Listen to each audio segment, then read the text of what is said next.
내 목표는 강남에 건물 사는 것이라고 한 정경심 교수에 대해서는 어떻게 생각하세요? 그렇게 말하지 않았다고 저는 뉴스를 통해서 봤는데 의원님은 그것만 보셨습니까? 언론 보도 맹신주의자십니까? 장관님, 싸울 거 가지고 싸우셔야죠. 장관님. 네. 저는 이게 이렇게 방송에 나와서 이렇게 나와 있어서 방송도 팩트 체크 대상 아닙니까? 요즘은 방송사마다 상호 팩트 체크를 하던데요. 그러면 대통령 말씀도 저희들이 다 의심해서 들어야 되나요? 응? 의원님은 저한테 시비 걸려고 질문하시는 건 아니지 않습니까? 정경심 교수 본인이 그런 뜻이 아니라는 보도를 저는 봤는데 의원님은 그 후에 보도는 안 보신 것 같군요. 예, 질문하는 사람에 대해서 자꾸 공격하셔서. 그리고 정경심 교수에 대한 것은 지금은 제가 질문하는 자리입니다. 제가 질문하는 자리에서 저한테 질문하지 마세요. 들어가세요. 들어가시라고요. 네, 최영일 평론가 나오셨습니다. 21대 국회 첫 번째 대정부 질문의 주인공은 단연 추미애 장관이 아니었나 싶은데요. 추다르크라는 별명답게 야당 의원들과 거친 설전을 벌였습니다. 최 평론가님, 네네. 어떻게 보셨습니까? 21대 국회에 국민들이 기대하는 측면에서는 아까 주인공이라는 표현이 좋은 의미의 주인공은 아닌 것 아닌가 이런 생각을 해봐요. 왜냐하면 이해는 다 돼요. 왜냐하면 지금 야당 의원은 뭔가 공격을 하는 입장이고 비판을 하고 그리고 이제 이 국무위원으로 불려 나온 장관은 또 방어를 해야 되는 입장이에요. 최근에 추미애 장관이나 또 이 김현미 국토부 장관도 마찬가지입니다. 추미애 장관은 뭐 얼마 전에 탄핵소추안 표결까지 있었잖아요. 예. 그렇죠. 굉장히 야당하고 적대적인 관계인데 밀리지 않으려는 지금 태도로 읽히기는 해요. 절대 내가 한 발도 밀리지 않겠다. 그러다 보니까 저 장관과 야당 의원이 모두 다 지금 좀 전투적, 호전적이 된 상황이에요. 그런데 물론 국회는 싸울 때 싸우고 이 격론이 벌어지고 토론하지만 사실 대정부 질문의 이 취지와는 좀 어긋난 장면이 아닌가 안타까운 생각이 듭니다. 네, 뿐만 아니라 사실 지난 22일에는 추 장관이 김태흠 통합당 의원과도 목소리를 높였는데요. 당시 화면도 함께 보시겠습니다. 장관님 평소 수명자라는 표현 잘 쓰십니까? 법률 용어 사전에 있는 단어이고요. 법전에 있는 말입니다. 장관님 발언 자료 다 뒤져봐도 수명자라는 말 쓴 적이 없더라고요. 그런데 법전에 있다니까요. 아니 장관님 발언 자료 말이야. 예? 말씀하신 거. 그래서 어쨌다는 겁니까? 아니 왜 자꾸 따지려고 그래. 내 얘기 지금 답변만 하시면 되지. 국무회의 지금 싸우러 나왔어요? 모욕적인 단어나 망신 주기 위한 그런 질문은 삼가해 주시기 바랍니다. 아니, 법무부 장관이 그러니까 지금 이 나라꼴이 이제 공정과 정의가 무너졌다고 그러는 거예요. 그 의원님만 그렇게 주장을 하시는 거죠? 지금도 그러면 왜 저 탄핵 소추안을 냈겠어요? 공정과 정의를 세워달라고. 그러면 탄핵 소추안을 냈겠어요? 나 혼자만 얘기하면. 네, 손 변호사님. 국회의원은 국민을 대신해서 질문을 하고 또 국무위원은 그런 국민의 질문에 답할 의무가 있다는 생각이 드는데 어떻게 보셨습니까? 근데 대정문 질문이나 뭐 청문회 자리에서 저렇게 기싸움하면서 말싸움하는 장면을 너무 오랫동안 보니까 이제는 좀 경각심도 떨어지는 지경에 이른 게 아닌가 생각이 드는데 불편한 장면들은 많습니다.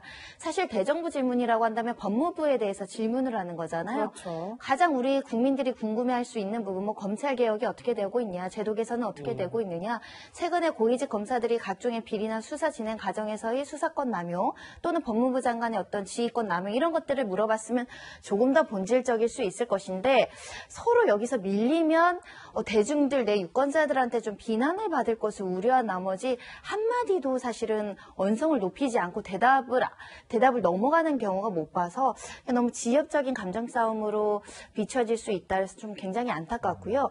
법무부 장관님도 이제 정치인이다 보니 정치적인 발언에 굉장히 익숙하셔서 그런데 법무부 장관님이시면 이 질문에 조금 더 경청하는 태도, 진솔하게 대답하는 태도도 국민들이 바라고 있다라고 말씀드리고 싶습니다. 네, 평론가님 그런데 이렇게 추 장관이 답변을 할 때뿐만 아니라 본회의장에 앉아서 왜 질문을 기다릴 때 있잖아요. 그때 저희 영상이 준비가 됐는지 모르겠는데 추 장관이 보던 핸드폰 영상에 이렇게 잡혔어요. 그런데 좀 공교롭게도 다 윤석열 검찰총장 관련된 얘기들만 찾아본다. 윤석열 검찰총장과 관련된 미담은 아니고 주로 의혹 기사들이 있습니다. 태블릿을 세우고 있는데요. 아예 윤석열 검찰총장 부인의 회사 이름이 등장한 장면도 언론에 포착이 됐죠. 그렇죠. 그러니까 손정희 변호사가 중요한 말씀을 하셨는데 장관의 경우에 정통 관료 출신도 있고 선출직 공무원, 뭐 또 이제 국회의원, 정치인 출신도 있고 그렇죠. 다양한 경로의 이제 프로필들이 있는데 추미애 법무부 장관은요. 바로 직전에 민주당 당대표이지 않습니까? 그렇죠. 다선 의원이고 그리고 앞으로도 이제 정치적인 야망 이것이 이제 적지 않은 분으로 정평이 나 있습니다. 그런데 이제 이런 장면들이 포착될 거를 몰랐다고 하면 그게 이상한 거고요. 우리가 공공연히 정치인들의 휴대폰이 기자의 카메라에 포착될 때는 의도한 것이다라고 해석하는 게 뭐 90% 이상입니다. 그러니까 저도 이 추정컨대는 추 장관이 이 장면을 기자들에게 노출하고 싶었다. 무엇을? 윤석열 총장과 관련된 여러 가지 의혹 기사들을 주로 이제 뭐 가족과 연루된 것도 있고요. 또는 이제 이 윤석열 검찰총장의 이제 비위 의혹과 관련된 것도 있고요. 그래서 추 장관이 검찰 개혁을 추진하는 입장을 이번 정부에서 뭐 맡고 있고 최전방에 서 있는 건 알겠고 어쩌면 그 대상이 검찰이라는 것도 이해는 되는데 문제는 이런 형태는 조금 법무부 장관, 국무위원으로서보다는 정치인으로서의 스킬이기 때문에 이 국민들이 바라보면서도 해석은 구구할 것 같습니다. 어제 이제 추 장관이 본 화면이 윤석열 총장이 특정 언론사의 사주와 비밀회동을 했다 뭐 이런 영상이었는데 그러고 보니까 이제 진중권영 교수는 과거 문 대통령이 대표 시절에도 그 언론사 사주를 만났다 이런 이제 기사를 같이 올려놓으면서 어쨌든 이제 추 장관을 비판하는 듯한 이제 그런 글을 남겼었는데 이현주 의원님은 이 장면을 어떻게 보셨습니까? 아니 뭐 비공개로 만나 지금 공개적으로 만납니까? 아니 중앙지검장이 뭐 언론사 사주 뭐 대표를 갖다가 뭐 공개적으로 만날 일이 뭐가 있겠어요? 아니 그러니까 저도 마찬가지로 다 비공개로 만나잖아요. 그리고 우리 사회가 예를 들어서 뭐 검찰과 기자, 언론, 뭐 다른 분들과 인연인 분들 만나서 밥도 먹고 이야기도 하는 거 아닙니까? 그게 왜 문제가 된다는 건지 저는 무인정식 자체를 모르겠어요. 그러니까 뭐 그 특정 언론사에 대해서 수사가 있었던 거 아니에요? 그러니까 예를 들어서 그 이야기 자체가 뭐 이루어지고 뭐 했다라는 문제가 되겠죠. 그러니까 만남 자체를 비공개로 했기 때문에 문제가 있다라고 하는 것 자체는 저는 이거는 말이 안 된다고 봐요. 그러니까 문재인 대통령이 예전에도 이 언론사 사주들하고 당연히 만날 수 있는 거 아니겠습니까? 다른 분들도 만날 수가 있는 거고 우리 더 많은 분들을 만나야죠. 그러니까 예를 들어서 특정한 목적과 이유를 가지고 뭔가 불법적 거래했다는 이유고 이렇게 됐을 때는 문제가 되겠지만 그러나 그 만남 자체가 했기 때문에 비공개했기 때문에 문제다라는 식으로 어떤 이게 간다면 이거야말로 제가 볼 때는 그럼 우리 사회가 아무도 안 만나고 그냥 다들 집에 있어야 됩니까? 저는 그래서 이거는 너무나 어떤 하나의 특정한 목적을 위해서 그냥 계속 보는 것이지 그러니까 계속 이런 식으로 이야기를 하면 정말 사람 만나는 거 이게 쉽지가 않습니다. 네, 손 변호사님, 저희가 뭐 이야기를 좀 종합해 보니까 추 장관의 어쨌든 대정부질에 와서 답변하는 태도나 또 답변을 기다리면서 보는 그런 일련의 행동들이 좀 범상치 않은 것 같은데 저희가 좀 어떤 분석이 깔려 있다라고 좀 해석할 수 있을까요? 정치적 활동을 하시는 겁니다. 정치인으로서의 차기에 이제 지금 뭐 서울시장 이야기 거론되는 후보군들도 있는데 서울시장이 될지 무엇이 될지 추미애 장관이 법무부 장관이 끝이 아닐 것은 누구나 예상할 수 있는 상황이기 때문에 저렇게 이제 좀 강한 태도를 보이는 것은 결국 존재감을 드러낸다라는 것이거든요. 야당 위원들의 질문이 부적절하다는 걸 저런 태도로 보여주고자 하는 정치적인 목적이 있기 때문에 후일의 추미애라는 사람의 정치적 입지를 다지기 위한 정치활동으로 저는 해석을 합니다. 네, 대정부 질문 이야기를 좀 더 해볼 텐데요. 어제 대정부 질문에서는 박지원 후보자 학력 위조를 두고 유은혜 교육부 장관과 하태경 의원 간의 설전이 오갔습니다. 영상부터 보시겠습니다. 최성해 청장 당국대 학력 허위는 40년 전 사건이더라고요. 자료가 다 충분히 있었던 모양이죠. 자료가 충분히 있었던 게 아니라 최성해 총장 같은 경우에는 학력이 기재된 이력서를 저희한테 제출하는 것이 있었습니다. 40년 전 거라도 충분히 확인된다 이 말씀은 아닙니까? 2년제 전문대를 졸업하고 5학기 학력을 인정받는 게 가능하다고 보십니까? 최근에 이 현재 대학의 그 이제 법이나 65년 그 시기에 당시의 규정과 이것은 굉장히 많이 차이가 있습니다. 그 말씀은 지금 시대에는 2년제 대학 나와서 5학기 인정을 못 받지만 과거에는 2년제 대학 나와도 5학기 인정을 받을 수 있었다 이 말씀을 하시는 거죠? 그런 차이들이 있을 수 있고요.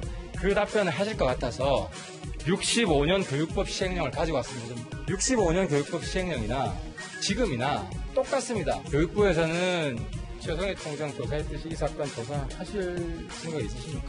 이 문제는 사실관계가 어떤 것인지를 인사청문회 과정에서 확인이 되고 저희가 그것을 조사해야 할 사안인지 여부를 종합적으로 판단해야 된다고 보고 있습니다. 네, 평론가님 이제 65년도 이야기긴 한데 네. 이 부분이 청문회의 주요 쟁점 사안이 될까요? 될 것 같습니다. 저는 모르죠. 저는 그 다음에 태어났습니다. 저 태어나기 1년 전에 벌어진 일인데요.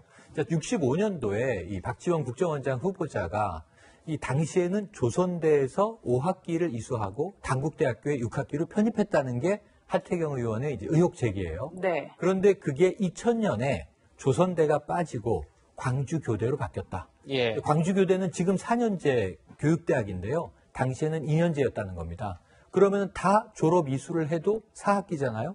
그러니까 4학기를 마치고 와서 어떻게 이제 단국대에 편입했나 그 문제예요. 그래서 이제 거기에 대한 의혹이 아마 내일 모레 인사청문회가 열리기 때문에 예. 청문회 대전쟁이 지금 예고된 거고요. 저 외에도 다양한 쟁점들이 존재하기 때문에 교육부 장관에게 물어본 이제 65년도 교육제도가 어땠느냐 하는 문제였고 이것을 포함해서는 아마 월요일에 대대적으로 본인에게 물어보게 될 텐데 지금 자료 제출을 법정 시한에 다 하지 못했다. 통합당에서는 오늘 나온 이야기가 지금 내일 오전 10시까지 이제 후보자는 자료 제출하겠다는 그렇죠. 거거든요. 네. 청문회를 미뤄야 한다. 이렇게 주장하고 있어서 네. 이 제대로 월요일에 열릴지 아직 지켜봐야 될 것 같습니다. 예. 예, 월요일 날 열릴지 말지 잘 모르겠으나 어쨌든 박지원 후보자 쟁점이 좀 뜨거워지고 있는데 저희도 같이 한번 지켜보겠습니다.